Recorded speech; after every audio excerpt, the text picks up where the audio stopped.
aparecer también como los fondos mixtos, y los fideicomisos. ¿Qué van a hacer con tantos fideicomisos? ¿Se van a mantener? ¿Se van a revisar? ¿Se van a realizar auditorías? Finalmente, ya tienen identificados algunos de los científicos comunitarios que usted mencionó que van a recibir apoyos para rescatar los conocimientos rurales, indígenas, ancestrales de México, o van a ser apenas un inventario a ver cuántos científicos de este tipo hay en México? Te agradezco mucho tus preguntas, también son muy útiles para continuar compartiendo más detalles. La primera, ya nos hemos comenzado a acercar con no solamente los ramos pertinentes, ¿no?, sino sobre todo porque la política de transferencia de conocimiento científico y de cambio tecnológico en la vanguardia del desarrollo tecnológico al sector empresarial no va a implicar en establecer acuerdos de mercado con los empresarios de primera instancia, sino al revés, decirles: en México tenemos este potencial en este ramo que es fundamental, por ejemplo el de antivenenos, los retos son estos, e invitarlos a asumir el escalamiento industrial en colaboración con, por ejemplo, la Comunidad Económica Europea, con quienes estamos pensando ya con quienes estamos ya explorando el articular algunas estrategias, porque en México puede haber capacidad de escalamiento tecnológico en algunos ramos, en otros no. ¿En qué ramos hemos empezado ya estas estrategias de exploración que van a surgir, repito, sobre todo de los aportes en la frontera y en la vanguardia del cambio tecnológico de las entidades públicas de investigación? Entonces nos hemos reunido ya con investigadores, como son los expertos en los medicamentos biotecnológicos, en los antivenenos recombinantes, en algunas tecnologías que tienen que ver con la energía, con la transición a energías renovables o con con la mayor eficiencia en la generación y aprovechamiento de las energías fósiles, ¿no? Y a partir de detectar estas posibilidades de aporte en la frontera del conocimiento y de la vanguardia tecnológica, y de hacer la correspondencia con las necesidades prioritarias que hemos ido enfilando, es que estamos ya empezando a invitar a dialogar por lo pronto para ver y explorar cuál es la capacidad empresarial para el escalamiento que hay en México. Si no es la próxima, la siguiente, pero seguramente la próxima ya el doctor Héctor de León tendrá avances mucho más concretos. Por ahora hemos avanzado bastante en hablar con colegas, tanto del ramo de salud, en el subramo de compuestos recombinantes o fármacos biotecnológicos, y también en el ramo de implementos médicos para diagnóstico y promoción de la salud, como mencionaba Salvador. Y también hemos estado ya en pláticas y tratando de focalizar vanguardias de desarrollo de conocimiento muy novedoso en ámbitos de energías renovables, sobre todo, por ejemplo, en uno que es estratégico, que es el del almacenamiento de las energías. Esto ya nos ha permitido focalizar algunas áreas prioritarias y algunos de ellos ya tienen apoyos importantes en coordinación, todo esto con las entidades competentes, es decir, con salud. También hay un programa nacional estratégico que se va a empezar ya a implementar y que está bastante bien, muy bien articulado, que es un programa nacional estratégico de inmunoterapias, que no a corto plazo, pero sí a mediano plazo, ese es uno de esos objetivos, podrá colocar a México en una situación pues más parecida, por ejemplo, que Cuba, que acaba de sacar una llamada vacuna para el cáncer de pulmón, que es uno de estos enfoques de inmunoterapias en donde México tiene un potencial científico y que ahora vamos a apoyar de esta manera muy focalizada porque creemos que es un área importante.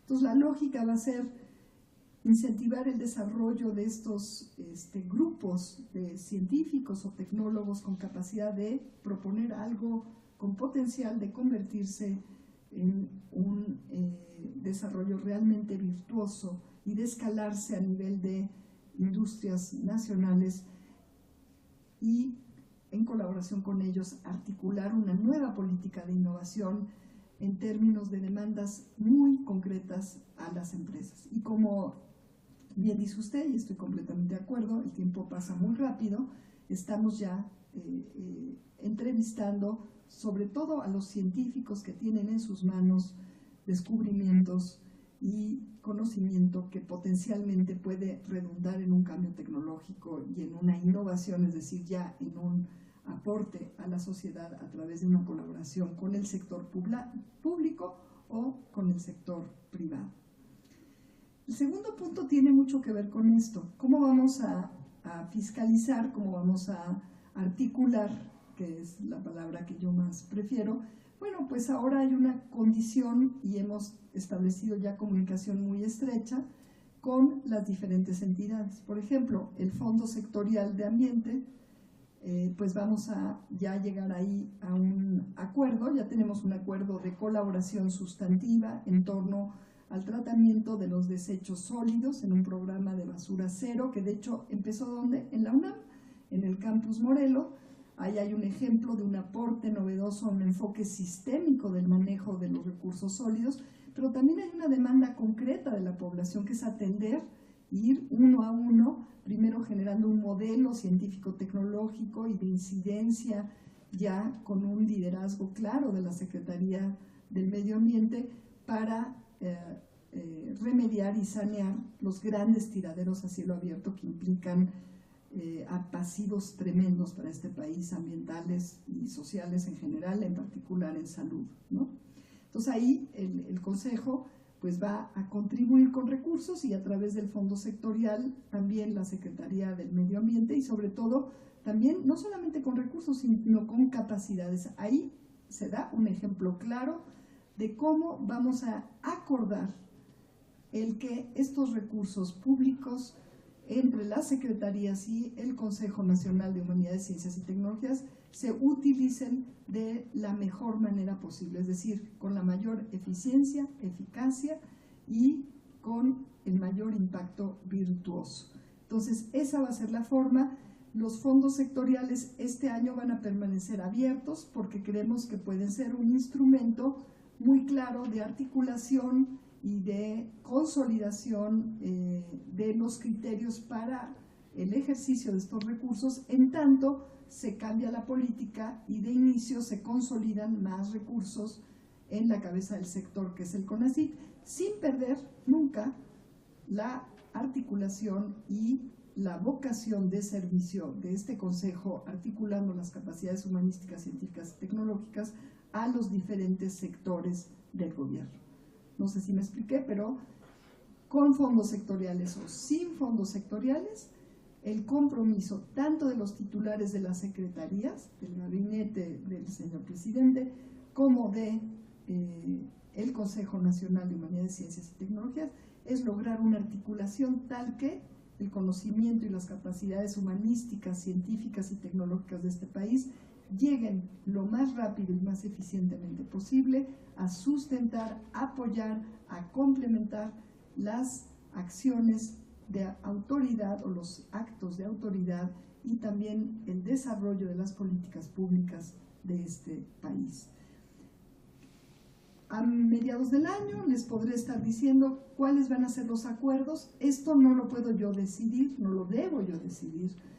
Esto se va a acordar de una manera bien sustentada por argumentos que van a venir de los mandatos de los titulares de las secretarías, quienes están definiendo las políticas públicas en materia de energía, de ambiente, de salud, de educación de este país, con nosotros aportando el conocimiento, las capacidades potenciales y los mecanismos de articulación de las mismas en favor del máximo beneficio y resultado de estas políticas públicas de los diferentes sectores del gobierno. Con el secretario de Educación Pública tenemos una comunicación muy estrecha, y no solamente con él, sino con también el subsecretario de Educación Superior, que está dentro de la misma Secretaría de Educación Pública. Entonces, tanto con el maestro Esteban Moctezuma Barragán como con el doctor Luciano Concheiro, tenemos ya pues una comunicación y creemos que este problema de alentamiento, de falta de recursos en los fondos, en particular en este fondo, no van a seguir rigiendo las restricciones, bueno, primero no van a existir, y además es que estamos articulando desde el Consejo otros recursos para poder aumentar la bolsa de recursos y esta prioridad que tenemos, que es apoyar a la ciencia de frontera. Entonces, este vaivén y esta veces ausencia inclusive de recursos se ha ocurrido en los años pasados para apoyar a la ciencia llamada básica, que vamos a estar ahora nombrando ciencia de frontera. No va a ocurrir por estas dos razones. Tenemos una muy buena colaboración y articulación y hay varios mandatos y lineamientos del secretario de Educación Pública que estamos ya asumiendo con mucho interés y congruencia de principios y de objetivos, y tenemos una comunicación muy estrecha con el subsecretario de Educación Superior, con quien estamos articulando propuestas que ayuden justamente a que estos recursos asignados en una parte muy importante a la Secretaría de Educación Pública y no solamente al fondo CEF-CONACYT sean utilizados de la mejor manera posible. Hay un acuerdo muy, muy claro.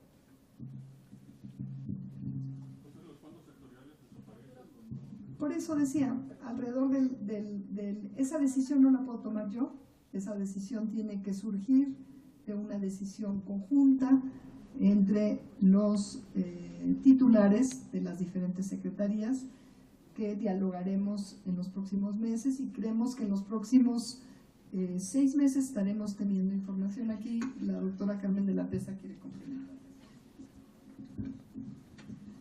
Sí, yo quiero retomar incluso la última pregunta y en relación con lo que acaba de decir la doctora.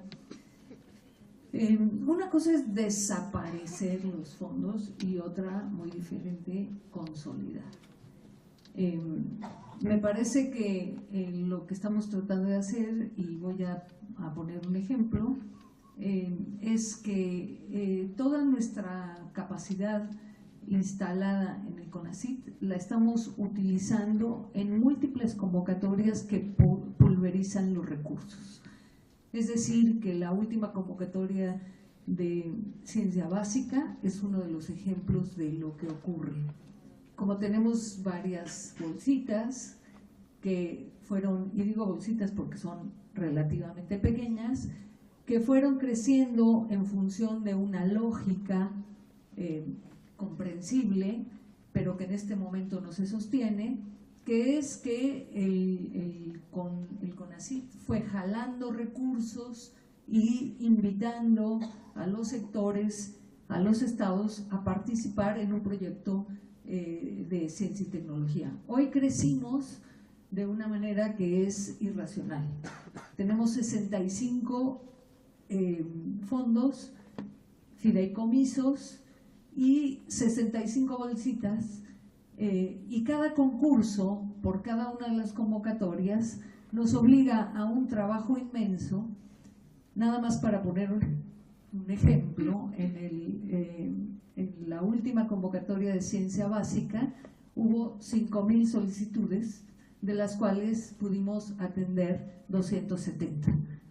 Eso muestra el enorme trabajo para repartir una bolsa demasiado pequeña para el conjunto de la demanda.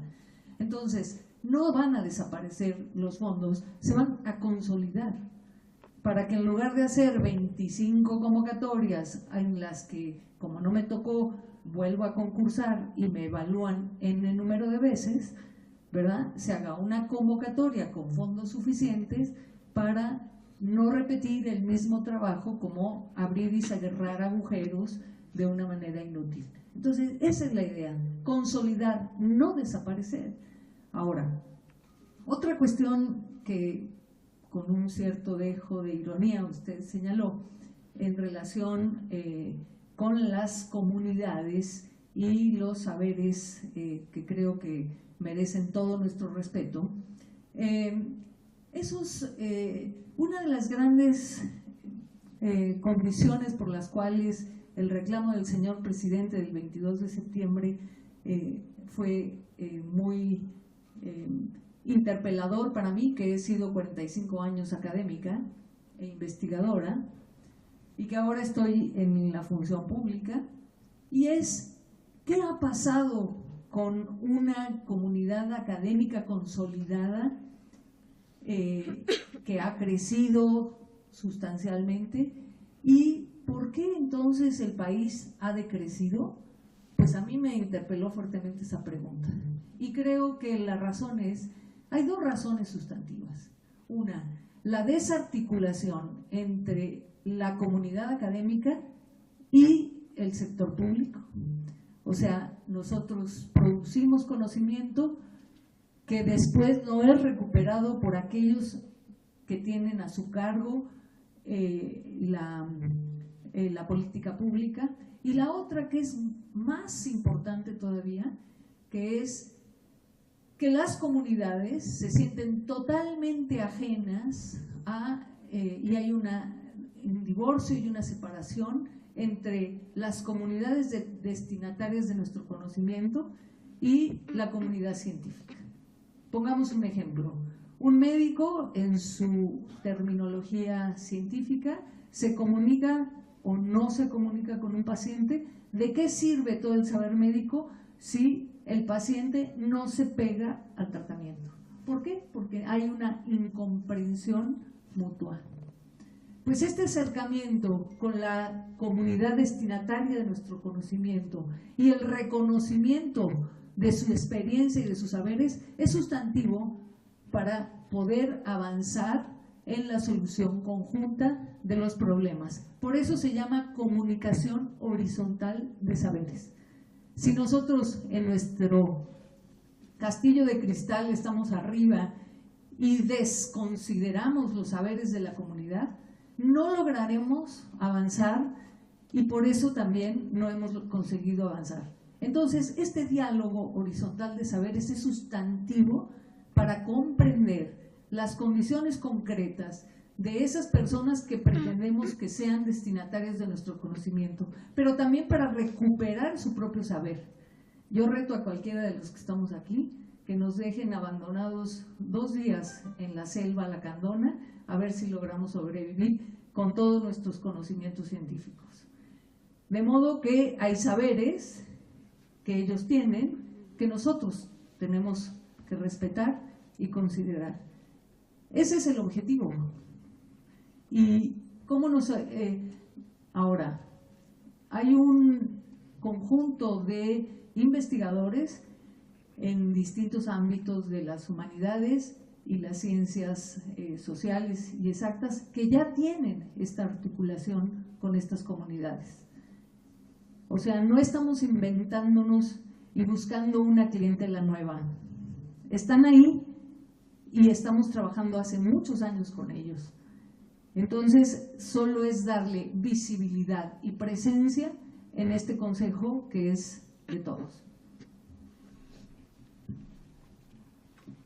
Y por si quedó duda después de esta participación, entonces, en torno a esa pregunta que me faltó contestar, eso, no vamos a buscar a nivel individualista a los nuevos clientes de una nueva cartera a la usanza de los mercados.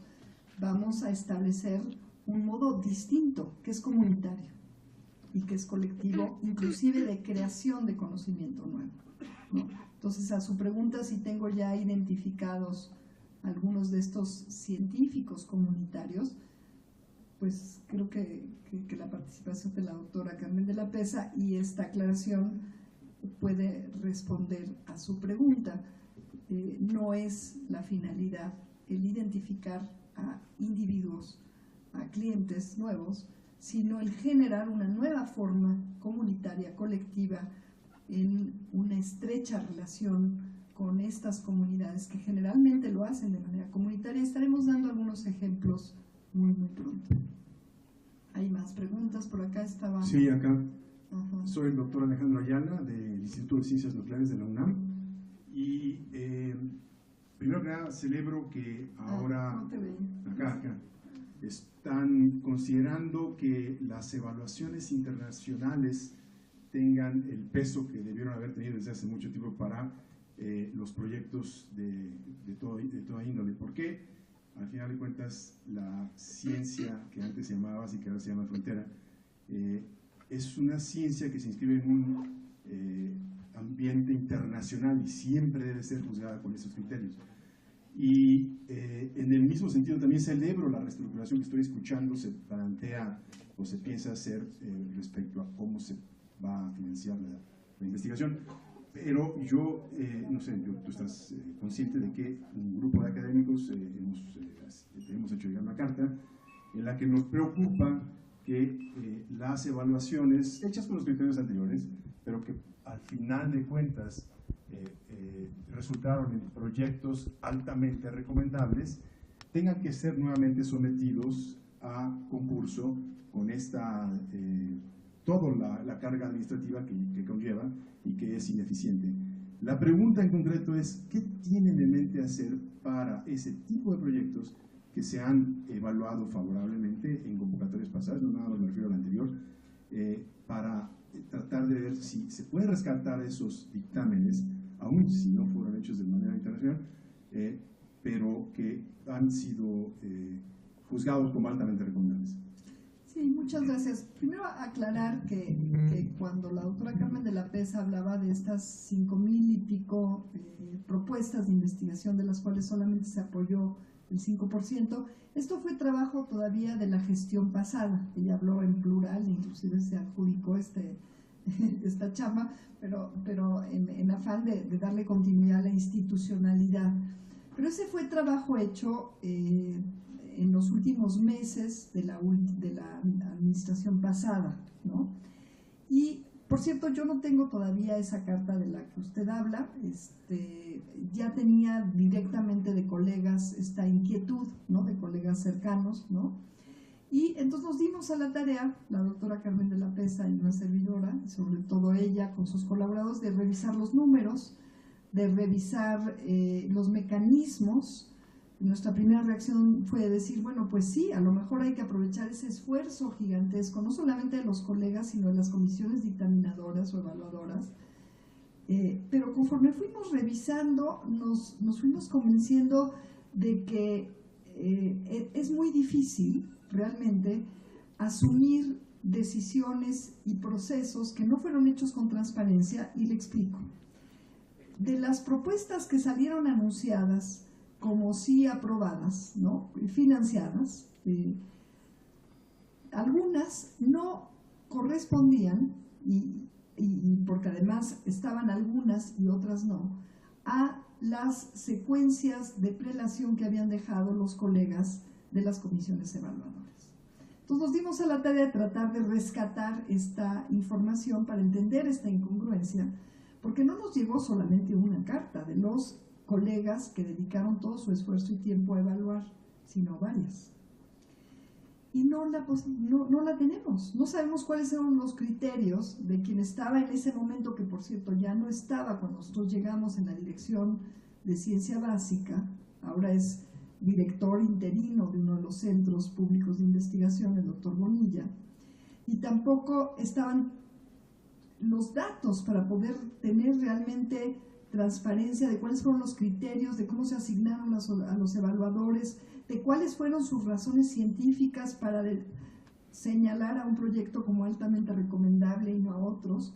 Yo me di a la tarea inclusive de ponerme a revisar los proyectos de mi ámbito de experiencia, y me llevé la sorpresa que muchos proyectos excelentes no estaban en ninguna de las listas, y muchos proyectos muy deficientes desde el punto de vista científico estaban en todas las listas, desde la primera hasta la última, y eso ya me generó a mí una, pues no sé, inquietud, duda mayor, ¿no? Y los recursos que hay ahorita, que hay por ahora en el Fondo de Ciencia Básica, que provienen de las multas, que son 127,635,531 pesos, no son suficientes ni siquiera para financiar aquella lista, que es la segunda lista que dejaron en el último Consejo Técnico de Administración del Fondo en octubre del año pasado. Entonces, ¿cómo tomamos la decisión de a cuáles sí y a cuáles no apoyar con esos recursos disponibles? Tendríamos que de todas maneras hacer una reunión del Consejo Técnico de Administración, y después de darle vueltas decidimos que, con todo respeto y profundo sentido de de reconocimiento al trabajo de todos los colegas que sometieron sus propuestas en esta convocatoria, después de no haber habido una convocatoria y de haber habido muy poquitos recursos durante los últimos años para ciencia básica, y también del trabajo de los colegas que estuvieron dedicando horas a la evaluación, lo mejor que podemos hacer es llamarlos a que sometan en las nuevas convocatorias. Lo que sí vamos a hacer, porque eso es algo que yo personalmente ya me puse a ver, es que hay muchas propuestas que no son de ciencia de frontera, que no son de ciencia básica, pero que sí pueden ser muy importantes para ser articuladas en los programas nacionales estratégicos, y en ese contexto y en cooperación con otros colegas convertir